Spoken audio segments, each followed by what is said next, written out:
Olá! Quase 130 anos depois do descobrimento do bacilo causador da tuberculose, essa doença ainda é um problema de saúde pública.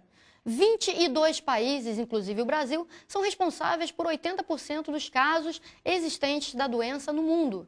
A tuberculose está na lista de prioridade do Ministério da Saúde. Mas, todos os anos, 72 mil novos casos são notificados no país. O Cheque Mate fala hoje sobre tuberculose.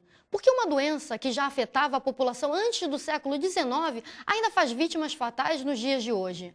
O Cheque Mate recebe o Dr. Paulo César Bastos Vieira, pneumologista formado pela UERJ, professor assistente da Escola Paulista de Medicina e coordenador da UTI de Pneumologia da Unifesp. Olá. Oi, Helena. Dr. Paulo, é um prazer recebê-lo aqui. Igualmente. Doutor Paulo, desde 1679, século XVII, já havia uma definição dos sintomas da tuberculose. François de Leboeuf dizia: está entre as condições que causam ulcerações dos pulmões e comumente se segue a uma fraqueza generalizada do corpo. Eu pergunto, por que uma doença tão antiga, que já foi conceituada há mais de 330 anos, ainda não foi erradicada? Bom, a gente deveria começar dizendo que é uma doença que tem enfoques sociais, políticos, educacionais e puramente médicos. Que os puramente médicos já se sabia há muitos anos atrás. O problema são os outros enfoques que não se conseguem resolver porque problemas políticos estão além do que os médicos podem resolver. A tuberculose é uma doença que pode ser tratada, prevenida e até curada. Como ela se manifesta nas pessoas? Quais são os sintomas da tuberculose? Os sintomas são simples e bastante conhecidos. O indivíduo tem tosse, tem expectoração, tem catarro. Esse catarro pode ser amarelado ou não. Ele tosse sangue, ele emagrece, daí o nome tísica, de tisiologia, vem de emagrecimento, de consumpção, e tem febre e sua de noite. Então, esses são os sintomas clássicos de TB, que existem, conhecidos desde o tempo de Hipócrates, até antes disso que você está comentando. E, do ponto de vista médico, é simples. E isso se manifesta em torno de, na maioria das vezes, em torno de 2 meses do início do tempo zero da doença. E não é tão difícil. E existe também um conceito de sintomático respiratório, que é um indivíduo que está tossindo atualmente a partir de mais de 2 semanas que deve ser investigado. O senhor é pesquisador da tuberculose, correto? Não, eu sou um estudioso, e dou aula. Há mais de 20 anos que eu dou aula desse assunto, antes de uma outra universidade e atualmente na Unifesp. E trato, eu continuo tratando na ponta de linha. Eu não pesquiso e, por outro lado, também não sou uma pessoa ligada à gestão de saúde. Então, fico à vontade para poder ter críticas em relação ao que eu vejo lá na ponta. E quais são os problemas políticos que o senhor se referiu na pergunta anterior? Os problemas políticos, a impressão que eu tenho sempre que eu vou dizer que é aquele que pratica lá na ponta, é que parece que quem está lá em cima não vê quem está aqui embaixo. Essa é a sensação. Porque, por incrível que pareça, faltam muitas vezes remédios, não o chamado remédio básico, que hoje em dia é a associação de 4, mas faltam remédios, às vezes, simples, que às vezes você precisa para fazer o que a gente chama de tratar uma tuberculose latente, antigamente chamada de quimioprofilaxia. Então, falta. Então, se um indivíduo, por exemplo, se eu tenho que usar aquele remédio naquele dia e eu não tem, ele vai ter que voltar uma semana depois. E uma semana depois ele pode sumir, ou ter que a gente ir atrás dele. Então, isso não pode acontecer. Os estados que apresentam maiores casos de tuberculose são Rio de Janeiro e Amazonas, em Manaus. Por que esses estados? Por que essa cidade? Não, eu nasci no Rio de Janeiro, moro em São Paulo há 28 anos, e observo o que aconteceu no estado do Rio de Janeiro, que era um estado, inicialmente, que era o estado da Guanabara, e que se fundiu com o estado do Rio de Janeiro em 75. A partir dos anos 80, houve um declínio total do Estado, por vários motivos que a gente sabe que são políticos, e o sistema de saúde foi sendo sucateado e abandonado progressivamente. Então, eu acredito que essas são as razões socioeconômicas que geraram esses números maiores. De Manaus, com certeza, não posso falar, mas do Rio, com certeza, porque eu vivi isso. Há muito preconceito em torno da tuberculose? O tuberculoso, ele sofre rejeição, doutor? Ah, com certeza. Isso eu falo em aula e repito há mais de 20 anos. Um indivíduo pergunta, porque virou uma lenda, achar que tuberculose é transmitida pelos copos, é transmitida pelos talheres, as coisas, os lençóis que as pessoas deitam e tudo mais, mas isso é apenas uma lenda, né? No século XVII, reis da Espanha mandaram queimar roupas. E a gente acredita que isso tenha começado daí, essa lenda de roupas e coisas desse tipo. Mas não, a transmissão é feita por via aérea, as gotículas que ficam em suspensão. Né? Por isso que ela permanece muito tempo em possibilidade de infectar alguém, porque o ambiente que as pessoas convivem, principalmente em casa ou até no trabalho, os bacilos, num ar assim, escuro, numa situação, ele pode passar horas ou dias ou semanas nessa situação. Com a luz do sol, ele morre em 1 a 3 minutos. Não, se já tivéssemos coisas ventilando, nós teríamos um bom controle da transmissão.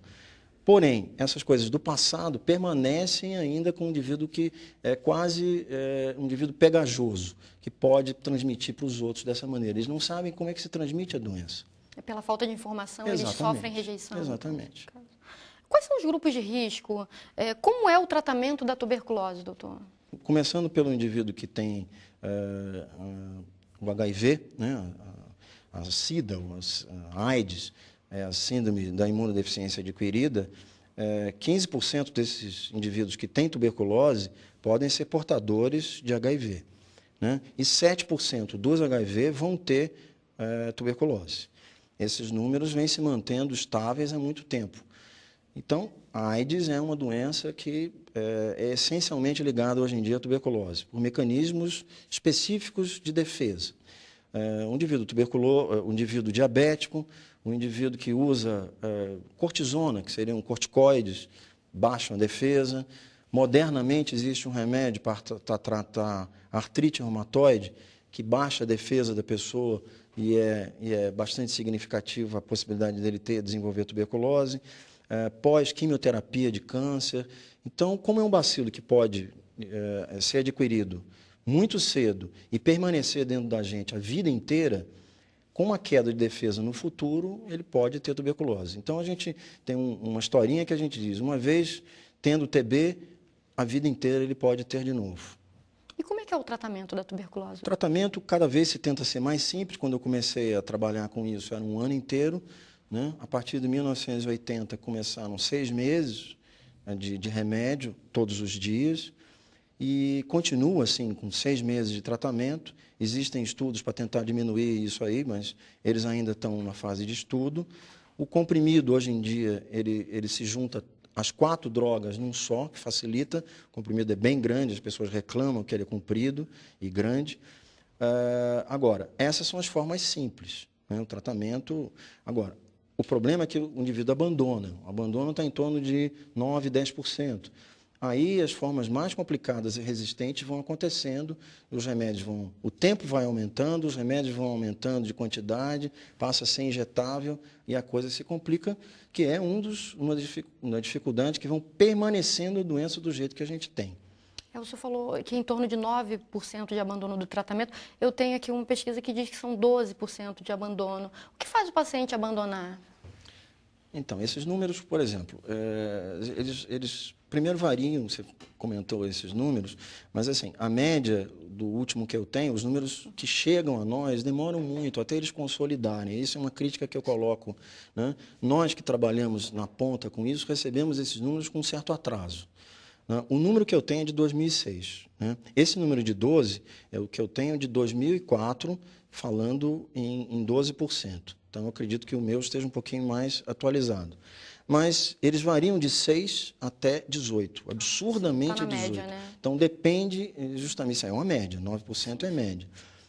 Depende dos locais, que tem lugares que o controle é melhor e tem lugares que, com certeza, a gente já citou, o controle é pior, né? E tem a ver com a situação econômica e social da população, e a política, que é o investimento em verbas e tudo mais. Agora, o abandono está relacionado, tem poucos trabalhos que a gente lê em relação a isso, mas dos que eu tenho conhecimento e na minha prática diária, o que chama muito a atenção é o alcoolismo, que é um grande problema social no país, né? O segundo é desemprego. As pessoas alegam que não tem dinheiro para ir até a unidade de saúde. O que não acontece com que, basicamente, é o trabalho, porque eles têm uma espécie de uma carteirinha que faz acesso ao local por serem portadores de HIV. Mas, se eles não forem portadores de HIV, eles não vão ter essa benesse. Então, esse é uma segunda. E o terceiro é a questão da falta de cultura, da falta de conhecimento que a gente estava explicando antes. Era o problema de transmissão, que ele não tem ideia, que tosse em cima de crianças, dos familiares e tudo mais. A gente precisa apenas de 200 a 400 horas de passar alguém uma tuberculose para os outros. Isso dá 8 a 16 dias. Você já está transmitindo nessa fase. Tá? Então, e os bacilos ficam no ar. Então, permanecendo no ar, num lugar semi-escuro, por exemplo, você viu, uma pessoa transmite para 10 até 15 pessoas o ano. Nossa, é uma doença assustadora. Não, os números são imensos. O bacilo de Koch, a bactéria da tuberculose, ele apresenta resistência na hora do tratamento ou é o abandono do tratamento que causa a resistência? O abandono é das possibilidades de gerar resistência. O primeiro inquérito brasileiro de resistência foi no período de 97 Foi em 97 que ele foi, se não me engano, que ele foi liberado. Ele falava nessa época que era em torno de 1%, um pouquinho menos, 0,9%, 1% do Brasil como um todo, porque isso é sempre uma média de resistência. De 97 até agora, recentemente, em 2008, foi feito o segundo inquérito, isso já pulou para 1,3%. Isso, as drogas principais que a gente tem, elas estão, que é a rifampicina e a isoniazida, elas estão aumentando a possibilidade de resistência. Por isso que esse tratamento de 3 drogas passou, desde outubro de 2009, para 4 drogas. Então, resistência é um dos problemas que a gente tem, não é o principal, né? Porque a prevalência ainda está em 48 casos para 100 mil, ou seja, 2 dígitos. É número vamos dizer assim, de países, vamos dizer, emergenciais, que a gente chamava de terceiro mundo, né? Doutor Paulo, o maior desafio para tratar a doença é a divulgação pela mídia? Mas essa pergunta o senhor responde no próximo bloco. O Cheque Mate volta já.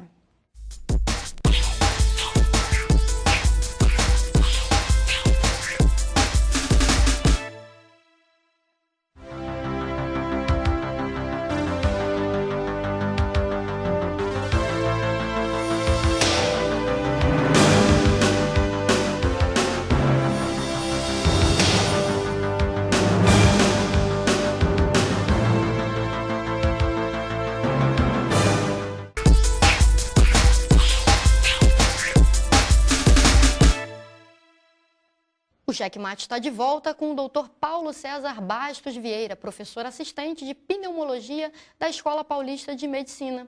Doutor Paulo, devido ao estigma atribuído à doença e ao doente, o maior desafio para se combater a tuberculose é a veiculação na mídia, é a divulgação na mídia? Não creio. Não creio porque o indivíduo, eu tenho uma teoria pessoal, o indivíduo que já é sensibilizado para receber determinada informação é aquele que busca continuamente a recebê-la. Aquele indivíduo mais distante é que eu acho que a gente não consegue atingir. Assim como eu acho que isso no trânsito, no alcoolismo e outros aspectos. Essa é uma observação pessoal minha, porque não é só você colocar divulgação de cartazes em relação às pessoas que tossem, por exemplo, como eu comentei, mais do que 2 semanas. Antigamente era 3 semanas e a partir de 2009 passou a ser 2 semanas. Por quê? Porque você não achar que todo mundo que tosse possa ser tuberculose, porque a maioria tem infecções tipo traqueobronquite, gripes e resfriados.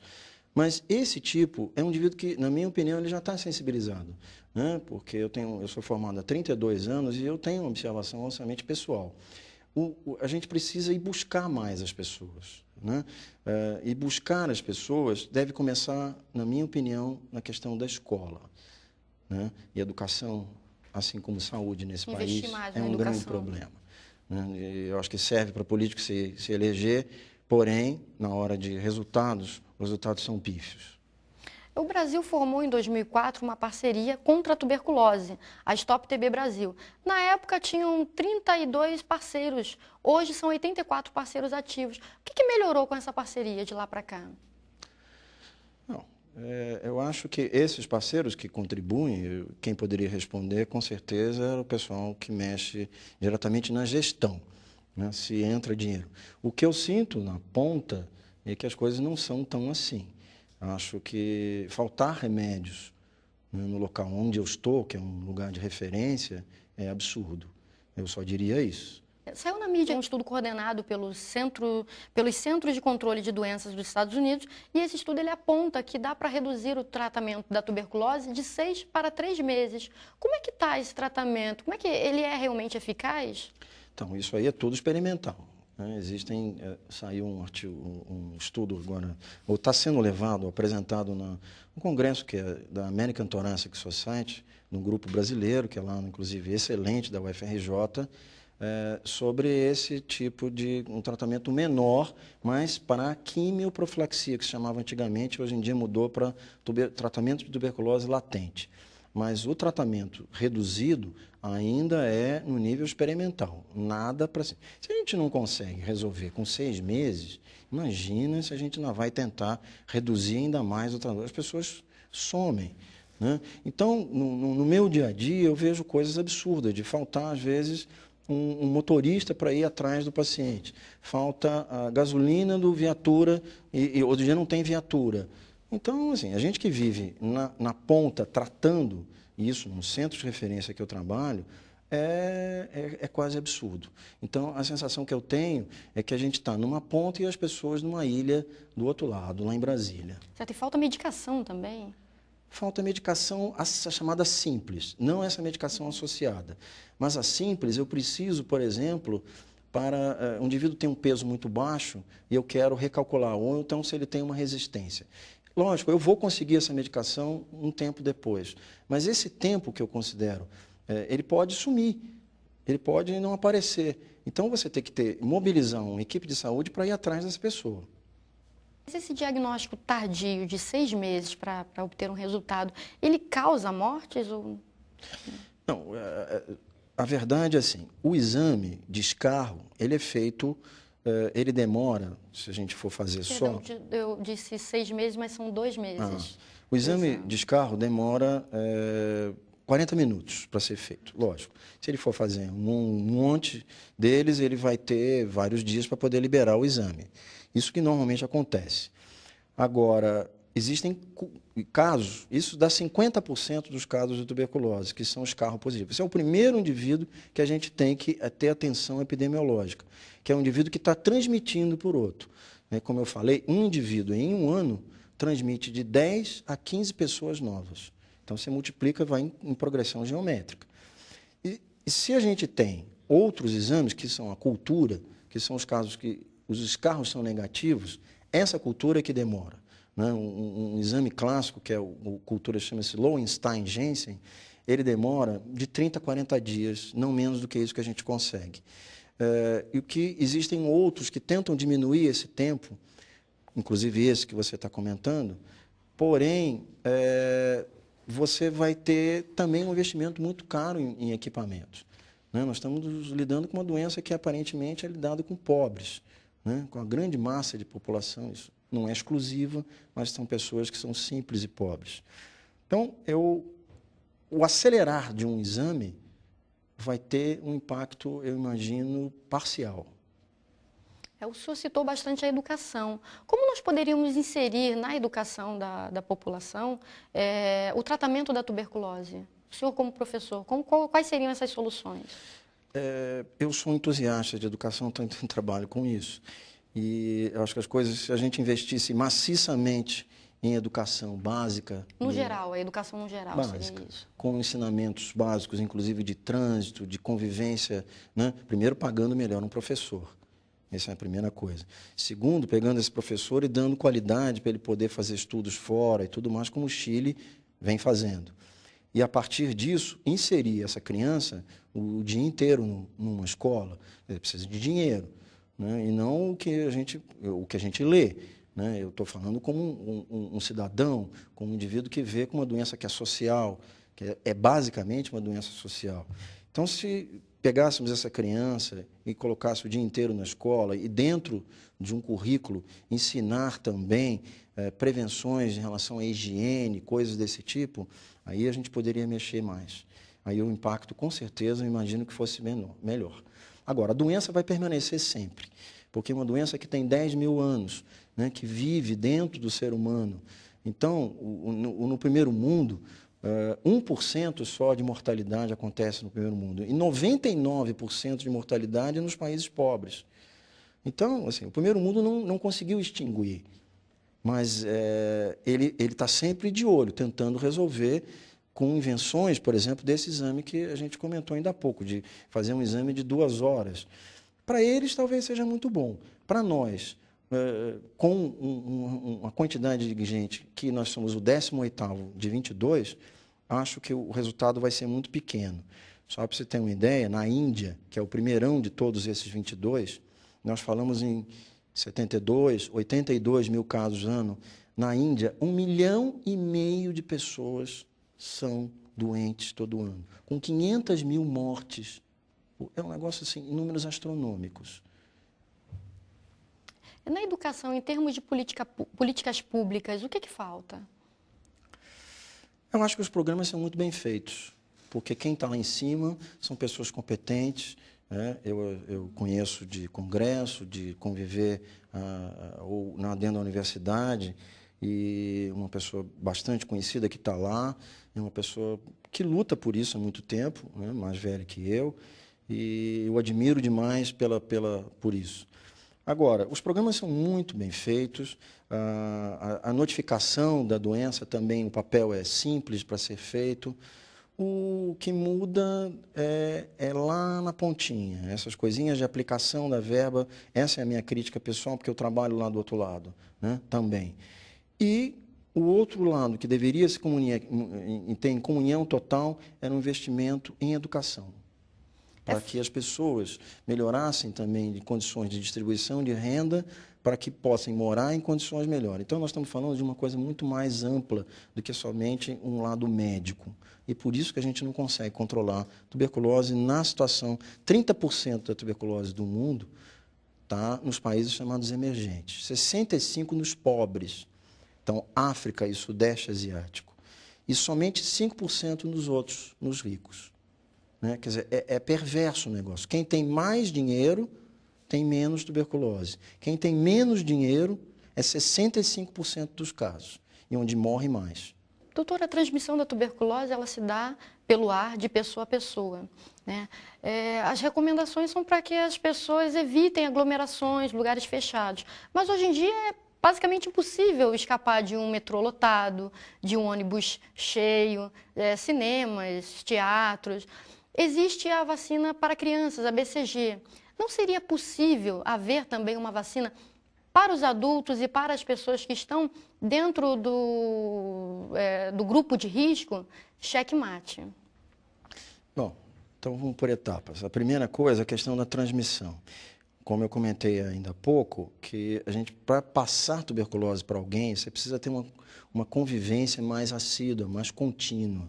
Então, um contato fortuito, rápido, não vai passar tuberculose. Senão eu já estava morto há muito tempo, que eu lido com isso há 30 anos.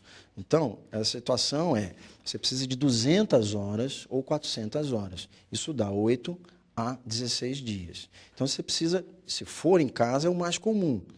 Né? O trabalho também.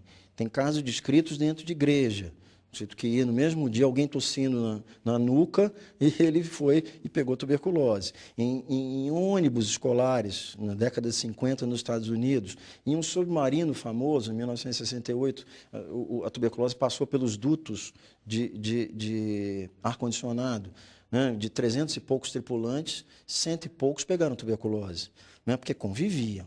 Então, essa é uma situação. Então, dentro do metrô rápido, graças a Deus, não estávamos todos fritos, né? Esse é um ponto. Então, você precisa desse contato. Não tendo isso, a gente não pega dessa maneira. A gente que trabalha como profissional da saúde, existem máscaras, a N95, que ela tem uma filtragem muito pequenininha, né, o tamanho do filtro, que não deixa passar o bacilo. Agora, a questão da vacina, ela tem uma cobertura, a vacina BCG no Brasil tem uma cobertura excelente, né? Ela impede, na verdade, aumento e realmente isso aconteceu, diminuir a tuberculose no sistema nervoso central, porque a tuberculose dá em todos os órgãos, e a forma espalhada, que a gente chama miliar, né? Que ficam com partículas pequenininhas no pulmão e no resto do corpo, inclusive no fígado e tudo mais. Então, a BCG impede essa progressão de doenças desse tipo, mas não impede de você ter a doença comum pulmonar.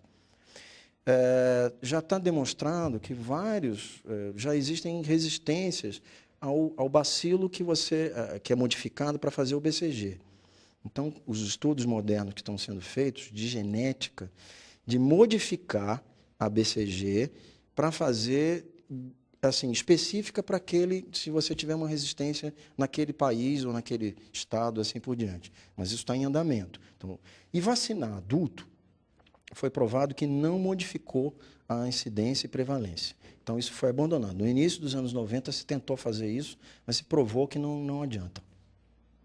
Certo. Obrigada, professor. Foi um prazer recebê-lo.